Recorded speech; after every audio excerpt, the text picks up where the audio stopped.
자, 안녕하세요. 오랜만입니다. 저번 주에 뵙고 또 뵙네요. 사실 저번 주도 굉장히 난리였습니다. 이게 외대부고 이거 쉽게 갈 수 있는 거 아니냐. 네, 얘기만 듣고 쉽게 갈 수 있는 거 아니냐. 그래서 이제 박지훈 소장님하고 얘기를 했습니다. 어떤 이야기를 더 해볼까. 그러다가 하나고랑 상상고 여기도 말씀해 주신다고 하더라고요. 오늘은 박지훈 소장님과 함께 하나고와 상상고 입시 요강 그리고 자소서와 면접에서 실제로 중요한 이야기를 이어가 보겠습니다. 이제 입시철이니까 저는 이런 생각이 들더라고요. 입시는 단거리 경주가 아니라 마라톤에 가깝다라고. 처음부터 너무 빠르게 달리면 지치고 너무 늦게 출발하면 따라잡기 어렵습니다. 중요한 것은 남의 속도가 아니라 내 아이의 페이스입니다. 때로는 오버페이스를 하더라도 다시 호흡을 가다듬고 잠시 흔들리더라도 방향을 잃지 않고 끝까지 자기 페이스를 지켜내는 아이가 결국 결승선에 도착한다라고 생각합니다. 오늘 이 시간이 우리 아이가 고등 입시라는 긴 마라톤에서 흔들리지 않고 지치지 않고 성공적으로 골이 날 수 있는 전략을 얻어가는 시간이 되었으면 좋겠습니다. 그런 CNC 입시전략연구소 이주유 박지훈 소장님 모시고 함께 시작해 보겠습니다. 반갑습니다. 말씀해 주세요. 자랑해 주세요. 네. 네. 안녕하세요. 그 입시의 본질을 짚는 남자 박지훈이라고 합니다.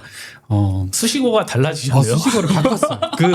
내가 저번에 우리 네. 제가 이제 이야기하면서 니체 얘기들 잠깐 했잖아요. 그러면서 이제 어린아이 같이 좀 즐겁게 우리 살아가야 되지 않느냐 이런 얘기를 했는데 그래서 입시도 그렇게 가자. 우리 처음이라서 너무 힘들게만 고민하지 말자 이런 얘기를 했는데 되게 재밌는 게 제가 이제 한 십몇 년간 아이들 가르치면서 느꼈던 게 아이들한테 이렇게 살아야 돼라고 항상 제가 뭔가 혼내면서 얘기를 했거든요. 근데 재밌는 게 그게 분명히 나한테 던지는 이야기였던 것 같아요. 그래서 어느 순간 걔네들한테 했던 그 이야기를 내가 나한테 던지고 있더라고요. 그리고 그러다 보니 뭔가 재밌게 새로운 것들을 계속 해야 된다고 나한테 혼내고 있고 그러면서 지금 한 일주일 지났는데 일주일 안에 이제 고민했던 것 중에 하나가 그 퍼스널 브랜딩이라고 나를 알리는 부분 이런 것들 고민했고 그러다 보니 나는 무엇인가라는 질문들을 좀 했어요. 그러면서 요즘 인공지능이 좋은 게 걔랑 토론하기 너무 좋아요. 그래서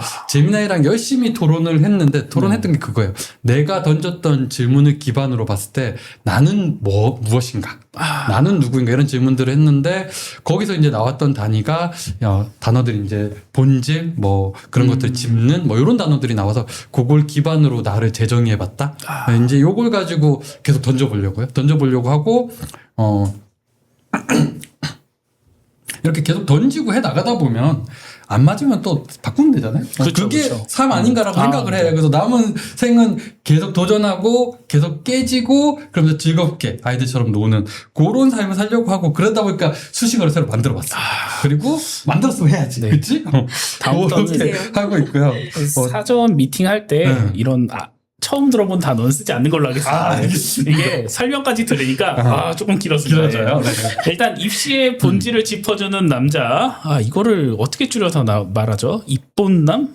이게 참 일단 너무 어려워서 일단 소장님하고 하나고 입시 요강부터 먼저 살펴보겠습니다. 이제 하나고 자체가 하나은행에서 설립한 거다. 맞아요. 라는 얘기가 있는데 맞군요.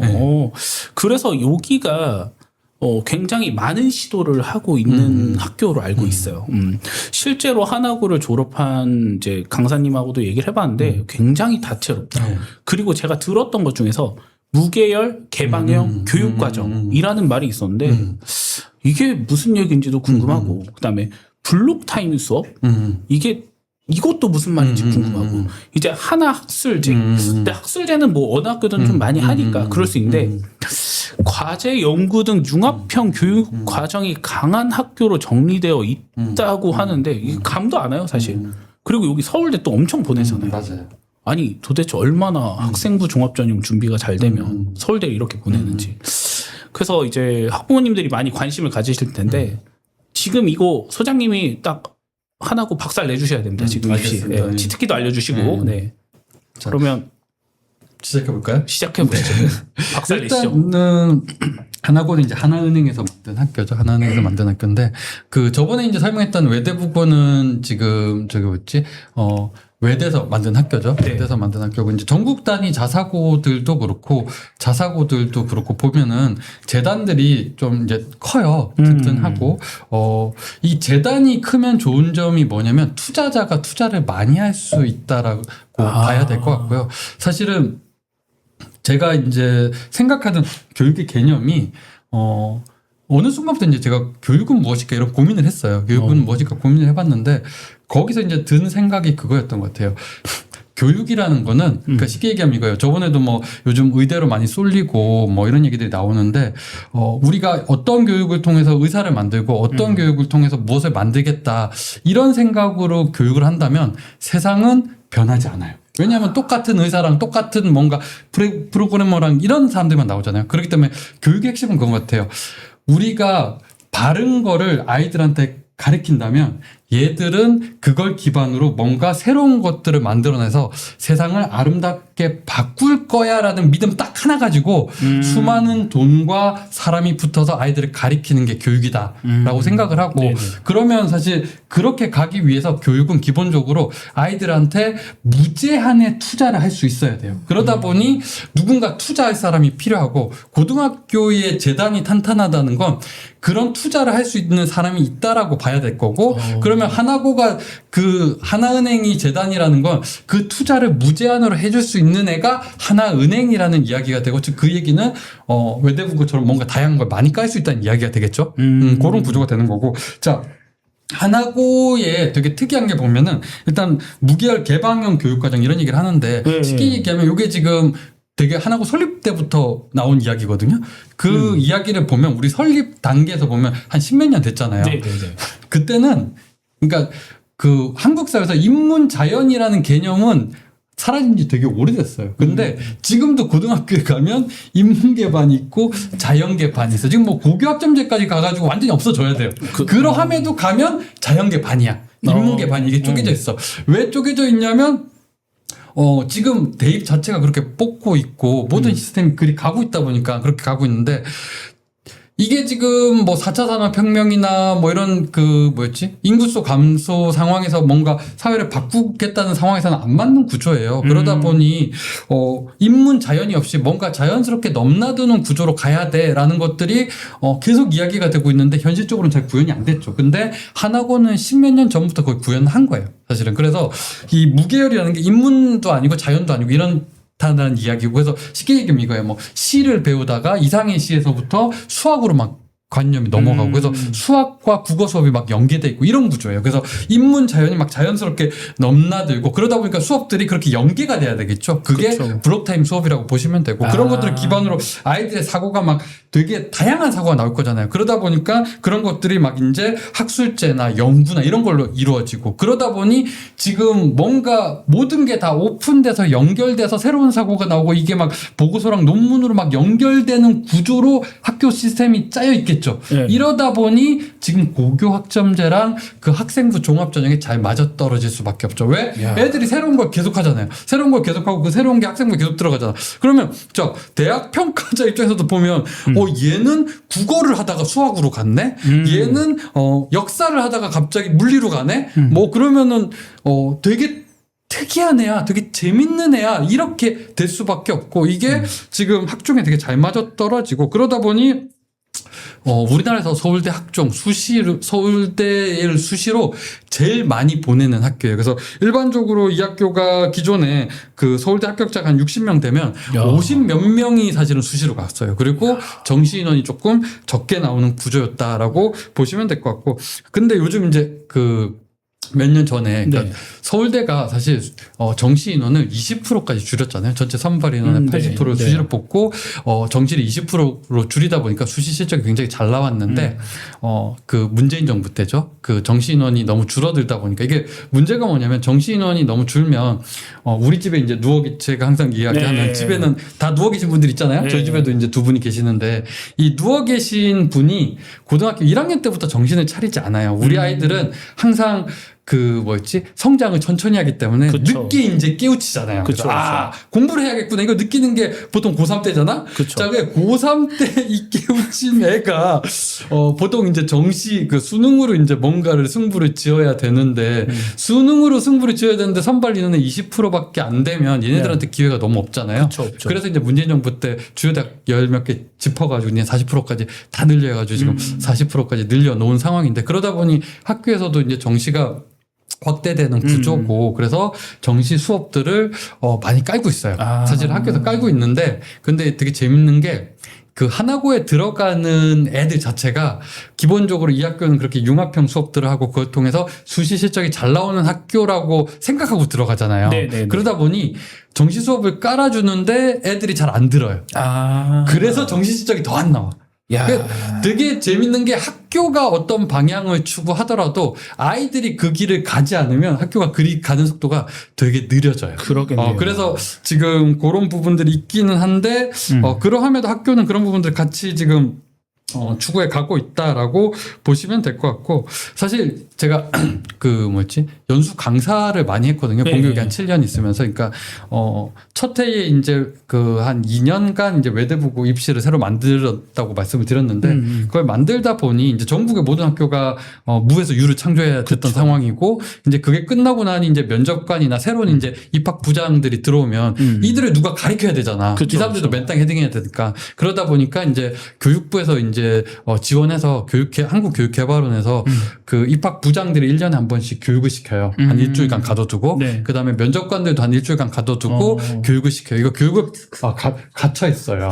갇혀 있어. 이게 갇혀 있는 개념은 아닌데 아무튼 뭐 어디 가서 지방에 가가지고 한 일주일간 이제 먹고 거기서 자면서 이제 생활을 하는 거고 실제 이제 평가장 들어가면 진짜 갇혀 있어요. 그러니까 이게 외부랑 연락이 되면 안 되잖아요. 그래서 보통 들어갈 때 핸드폰이랑 짐 다 뺏고 서약 썼어요. 여기서 듣고 보고 한 거는 어디서도 아무 말도 하지 않는다. 그 다음에 버스에 태워가지고 아무도 없는 곳에 이제 가둬두고 거기서 먹고 재우고 하루 종일 서류 보고 문학만 주체하게. 버스 타실 때 뭐 검은 비닐봉지나 이런 거.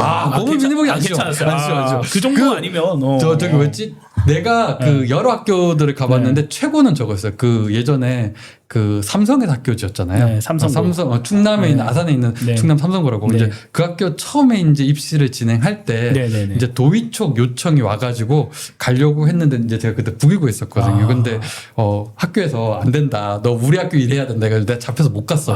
근데 내가 아는 선생님이랑 둘이 같이 가자고 해서 삼성고에서 우리한테 요청을 했는데 이제 나는 못 갔죠. 그래서 그 선생님은 갔는데. 그 선생님 이제 그 얘기 하더라고요. 딱 가가지고 서약서 쓰고 요거 딱 하고 이제 버스 타려고 딱 일어났더니 갑자기 보안요원 있잖아요. 보안요원이 선생님 한 명당 2명씩 붙으래요. 그래서 2명씩 붙어가지고 앞뒤로 붙어서 버스를 탈 때까지 쫙 붙어 있더래. 그리고 버스에 타서도 붙어 있고 내려가지고 방에 갔는데 나중에 되게 재밌었던 게 방에 있다가 어디 나가려고 이렇게 문을 열고 나갔더니 문 앞마다 보안요원이 한 명씩 붙어 있어요. 어디 밖에 나가는 것도 쫓아다니고 그 다음에 창문을 전부 다 막아놨대요. 보안으로. 그래서 정말 그 일주일간 미치는 줄 알았다. 이게 정말 해도 너무하는 거 아닌가 정도로. 그래서 그런 학교도 있긴 해요. 하지만 나는 그 정도까지는 하진 않았다. 나는 한 층에 한 명 정도 붙여놨지. 이렇게 1인당 막 2명. 그 선생님 그래 나한테 엄청 화냈어요. 너 씨 나랑 같이 가자고 그래놓고 나만 보내가지고 나 얼마나 아무튼 그랬는데. 네네네. 아무튼 그거 교육을 하면서 그 상상고도 그렇고 하나고도 그렇게 선생님들을 제가 이제 초기부터 했다 보니까 강사로 많이 들어갔거든요. 네네네. 가르쳐 봤는데 하나고 선생님들을 강의를 하면서 느꼈던 게 외대부고 선생님들이랑 되게 비슷하다는 생각을 했어요. 그러니까 이게 되게 자율적이고 그 자율성을 강조하고 그걸 통해서 새로운 것들을 만들어내고 그걸 통해서 변화를 추구하는 그런 교사의 모습은 되게 유사하다는 생각을 했는데 가장 큰 차이는 그거였던 것 같아요. 나이가 젊어요. 그러니까 외대부고는 설립된 지 좀 오래됐고 하나고는 설립된 지 얼마 안 됐잖아요. 그러다 보니 외대부고에 제가 있을 때 제가 외대부고 주력 교사층이에요. 주력 교사라는 건 사실은 각 부서에서 이 부서를 이끌어가는 사람, 그래서 기획을 하고 그 시스템들을 만드는 사람들이 이제 주력 교사인데 외대부고는 제가 했을 때 한 40대가 제가 그때 한 40쯤 됐거든요. 네네네. 40대가 주력 교사층이었어요. 그런데 하나고는 주력 교사층이 설립된 지가 얼마 안 되다 보니까 30대 한 10살 가까이 차이가 학교 나이만큼 차이가 난 거예요. 그러면 제가 이제 그들을 보면서 느꼈던 게 학교의 차이가 여기서 나온다는 생각을 했던 게 자, 사람이 30대에는 그러니까 그 지금 여기 계시는 분들도 고민해 보시면 듣는 분도 고민해 보시면 사람이 30대에는 제가 그랬어요. 선생님 잠시만요. 지금 의견은 저희 토파보기 채널하고 관련이 없습니다. 네. 아, 네. 계속해주세요. 그거는 내 개인적인 느낌. 30대에는 나는 모든 걸 다 해낼 수 있을 것 같았어요. 왜냐하면 나의 역량도 있고 자신감도 있고 해오 쌓아온 게 있어서 그래서 굉장히 이상적인 걸 추구했어요. 그래서 세상을 바꿀 수 있어. 세상을 변화시킬 수 있어.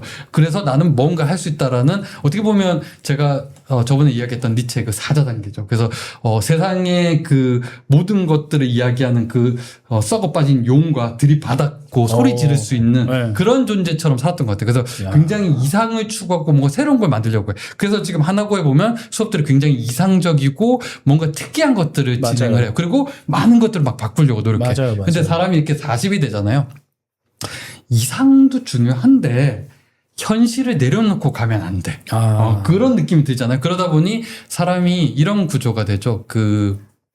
진행을 뭔가를 할 때 이상적인 수업도 할 거야. 하지만 우리 현실도 내려놓으면 안 돼. 그러다 보니까 외대부고 수업은 방과후 수업도 이상적인 수업과 현실적인 수업이 같이 가요. 그래서 그런 특이한 수업이랑 수능 수업이 수능 관련된 정시 수업도 같이 깔려요.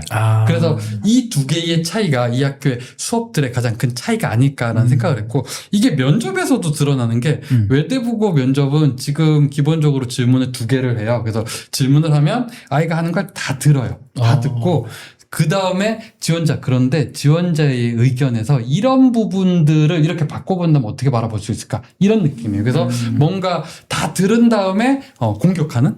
이게 나이가 40이 되면 타인의 의견을 일단 다 들어요. 듣고 하지만 너의 의견에는 이런 부분에 문제가 있어라는 것들을 치고 들어가는 이런 형태가 되죠. 근데 우리가 30대, 우리가 아니라 내가 30대 남이 누군가 얘기하는데 듣고 있다 보면 답답해. 지금 내가 이야기해야 되는 건 이건데 딴소리 하고 있잖아. 그러면은 막 치고 들어가요. 우리 내가 그랬으니까. 내가 그래. 하나고의 면접이 그래요. 그래서 아이가 질문하고 있으면 지원자 지금 이야기하고 있는 데서 이 부분을 조금 더 설명해 보세요. 지원자 이 이야기 말고 여기에 대해서 좀 설명해 보세요. 이런 식으로 계속 주고받아요. 그러다 보니까 하나고 면접 분위기가 이런 거예요. 압박 면접의 느낌을 받아요. 애들 입장에서는 엄청 압박을 압박을 받는다고 생각을 하죠. 근데 선생님들은 압박을 하고 있는 게 아니야. 답답해서 그런 거야. 그날 땐 답답하다니까. 그래가지고 계속 주고받는 형태. 그러다 보니 하나고 면접은 아이가 자기 의견은 계속 주고받을 수 있어야 돼요. 면접관이 끝까지 들어주지 않아요. 그런 느낌이 있고, 요게 지금 이제 제가 공교육에 나온 지도 한 7, 8년 됐으니까 시간이 지나면서 하나고 선생님도 연령이 좀 올라갔겠죠? 그렇죠. 분위기가 이렇게 바뀌고 있어. 외대부고 분위기도 또 바뀌고 있어. 왜? 교사의 연령층이 바뀌니까. 사실 교육의 핵심을 놓고 보면 교육의 주체는 학교랑 교사랑 아이들이다. 그럼 이들이 어떤 조합을 맞추느냐에 따라서 학교의 색깔은 계속 바뀔 수 있다. 그렇기 때문에 교육이라는 게 재밌고 뭐 학교라는 게 재밌는 게 아닌가라는 생각을 하고 일단 하나고는 이제 그런 색깔들을 가지고 있는 학교다라고 보시면 될 것 같고요. 2027 입시 기준으로 면접은 압박일 거다. 그러니까 다른 학교에 비하면 좀 그런 느낌이 있다. 다른 학교에 비하면 압박일 수 있다. 왜냐면 계속 주고받는 게 많아지니까. 그러면 지금 하나고를 준비하는 학생들은 적어도 면접 준비를 할 때 계속 주고받는 형태로 해야 된다. 그건 근데 사실은 다른 학교도 다 마찬가지예요. 그쵸. 끝내는 주고받는 건데 쉽게 얘기하면 이거죠. 그러니까 외대부고를 지원하면 내 이야기를 많이 들어줄 확률이 높다. 하나고를 지원하면 내 이야기를 중간에 끊을 확률이 높다인 거지. 자, 하나고 선생님은 아무리 저희면 30대 선생님이라도 학생이 이야기를 해. 근데 그 이야기가 내가 듣고 싶었던 이야기가 끊겠어요, 안 끊겠어요? 안 끊죠. 안 끊어. 계속 들어. 그러면 외대부고랑 차이가 없잖아요. 그러면 쉽게 얘기하면 하나고의 면접을 봤을 때 그 면접관이 하고 싶은 이야기들을 얘가 충분히 하고 있다면 외대부고랑 똑같은 면접이 돼요. 근데 하나고에서 제일 많이 끊는 이유가 뭐냐면 저번에 그 얘기 했잖아요. 누군가한테 배워서 아니면은 습관적으로 외워서 그 얘기를 하고 얘기하고 있으면 면접관 입장에서 답답하잖아. 그렇죠. 한학원, 외대부고 선생님들은 답답해도 일단 조금 더 듣는다는 얘기고, 한학원 선생님은 답답한 걸 못 참겠다는 얘기고. 그 차이일 뿐이죠. 그렇죠. 그러면 그 주고받는 거를 하나고여서 해야 되느냐 이건 아니라는 거죠. 쉽게 얘기하면 내가 관심 있는 부분들 파고들어서 거기에 대해서 공부하고 그거를 설명하는데 그거에 맞춰서 설명해 나간다면 외대부고든 하나고든 충분히 길게 듣는다. 그런데 딴소리를 했을 때 이 선생님들은 조금 더 들어줄 거고 이 선생님들은 급하니까 좀 끊고 들어올 거다. 그리고 끊고 들어오면 거기에 대한 내 의견을 이야기하면 되잖아요. 그렇기 때문에 그렇게 받아들이는 게 맞다. 그러니까